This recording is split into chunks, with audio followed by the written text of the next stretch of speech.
I hope you're having a great day. Today's topic revolves around pollution, the rising pollution levels, not just in our country, but across the world, many places across the world. But right now in New Delhi, in our country, we have pollution levels which are, being referred to even in the news as not suitable for human consumption.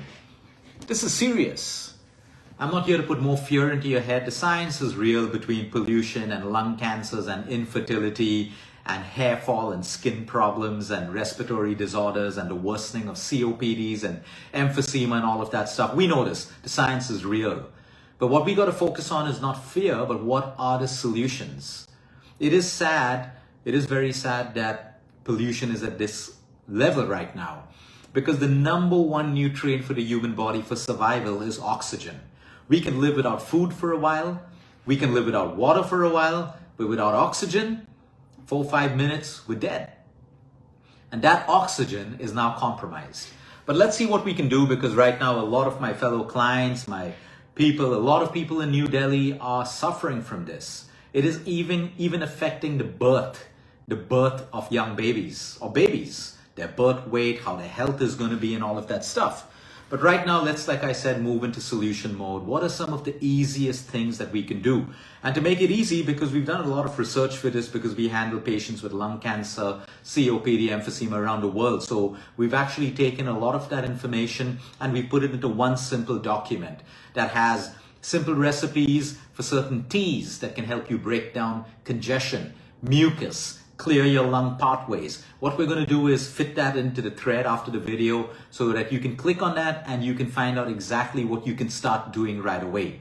So number one, it's your lungs, the respiratory organ of your body that has the job of bringing in fresh oxygen and moving out carbon dioxide.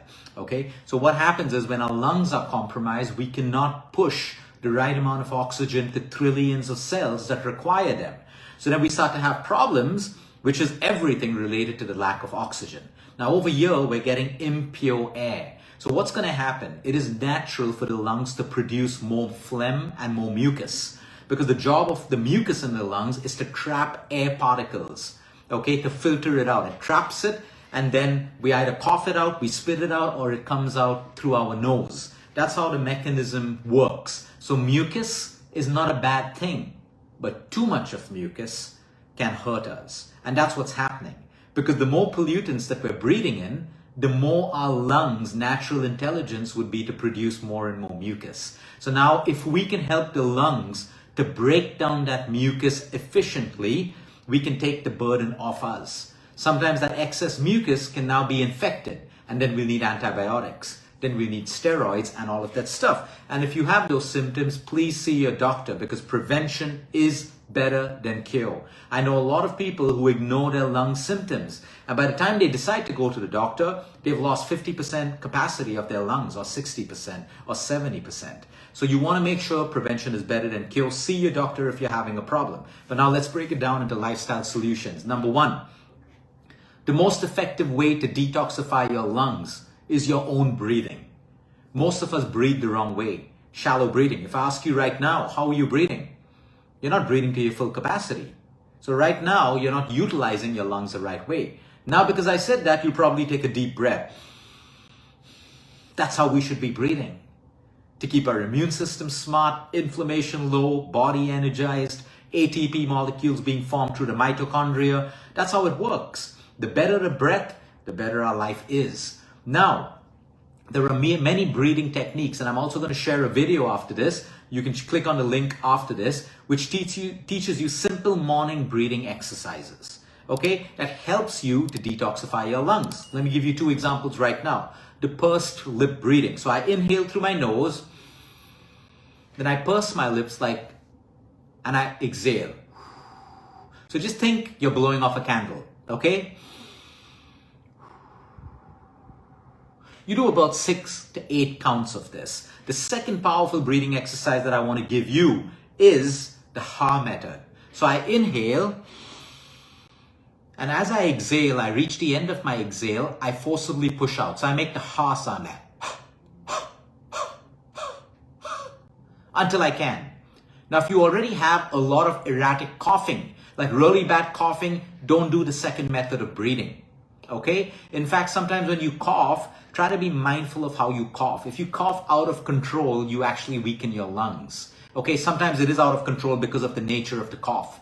But if you try to mindfully control your cough, like, don't make it too violent if you can, that's easier on the lungs. So these are two breathing methods that you can immediately start. It's helping your lungs. It's not going to solve the problem of pollution, but it is helping your body. And every little bit of help that you can give your lungs puts you in a stronger and a better position.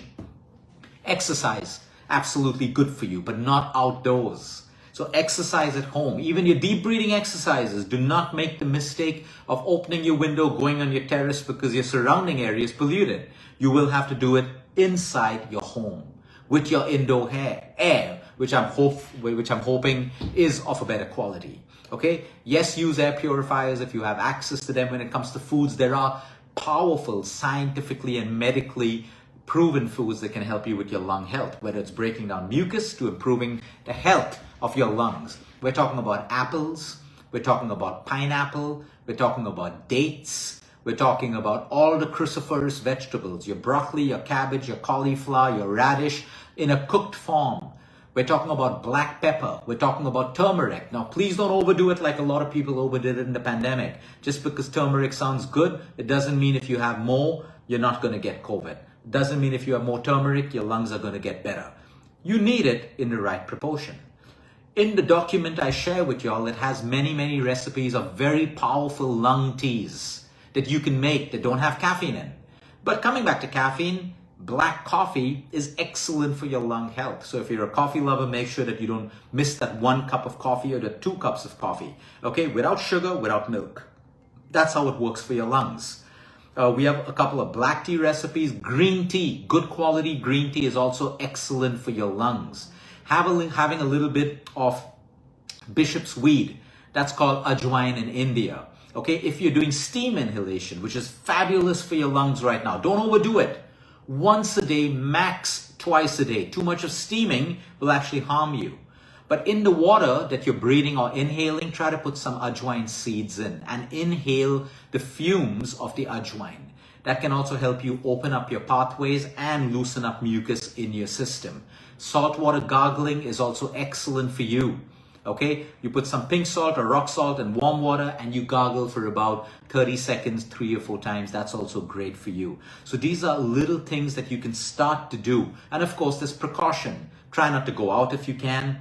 Try not to, be exposed if you're a smoker. It's a double whammy for your lungs right now. If you're vaping, it's a double whammy for your lungs right now. So try to cut down on these habits or be away from people who are passive smoking, because the whole idea of protection is keeping the burden as low as possible on your lungs right now, which are already heavily compromised if you are living in cities that have that kind of AQI.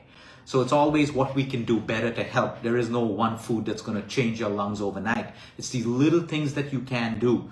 Your sleep is also very important. Why? What does sleep have to do with your lungs? Everything. It's while you're in a state of deep rest that inflammation will come down. Your immune system will rejuvenate to help you fight what you're up against right now.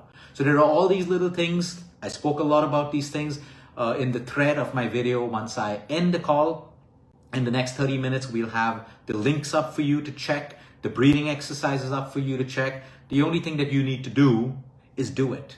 Move to action. Have a great day, everyone. Until next time, eat smart, move more, sleep right, breathe deep. And remember, you care is all about you. Since I'm on the topic of lungs, I was going to do a separate video. I do want to warn you about the amount of rising cases that we see of fibrosis coupled with pollution, pigeons, and birds. You need to understand them. You may love feeding them. You may like them to be sitting outside of your window and all of that stuff. But please understand, okay, there is a huge scientific and medical correlation between people who are non-smokers who suddenly get fibrosis.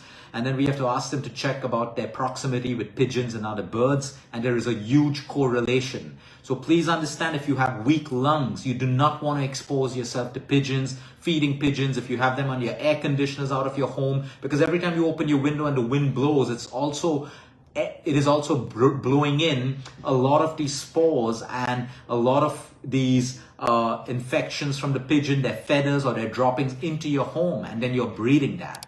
It is related to fibrosis in many cases, so you might want to be careful of that. Have a great day, everyone.